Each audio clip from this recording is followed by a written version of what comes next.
Sunday Gospel reading, Latin Rite, Mark chapter 5, verses 21 to 43.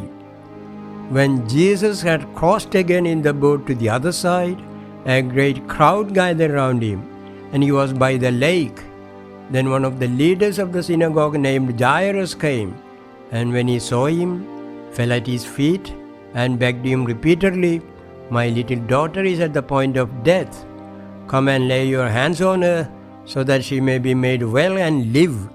So he went with him, and a large crowd followed him and pressed in on him. Now there was a woman who had been suffering from hemorrhages for 12 years. She had endured much under many physicians, and had spent all that she had, and she was no better, but rather grew worse. She had heard about Jesus and came up behind him in the crowd and touched his cloak. For she said, "If I but touch his clothes, I'll be made well." Immediately her hemorrhage stopped, and she felt in her body that she was healed of her disease. Immediately aware that power had gone forth from him, Jesus turned about in the crowd and said, "Who touched my clothes?" And his disciples said to him, "You see the crowd pressing in on you. How can you say, 'Who touched me?'" He looked all round to see who had done it. But the woman, knowing what had happened to her, came in fear and trembling, fell down before him, and told him the whole truth.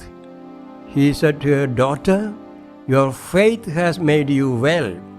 Go in peace and be healed of your disease." While he was still speaking, some people came from the leader's house to say, "Your daughter is dead. Why trouble the teacher any further?" But overhearing what they said, Jesus said to the leader of the synagogue, "Do not fear, only believe."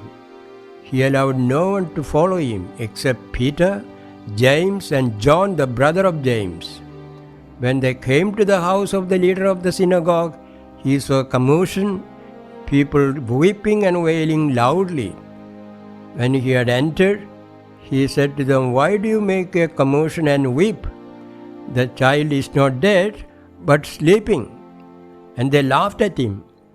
Then he put them all outside and took the child's father and mother and those who were with him and went in where the child was. He took her by the hand and said to her, "Talitha cum," which means, "Little girl, get up." And immediately the girl got up and began to walk about. She was 12 years of age. At this they were overcome with amazement. He strictly ordered them that no one should know this, and told them to give her something to eat.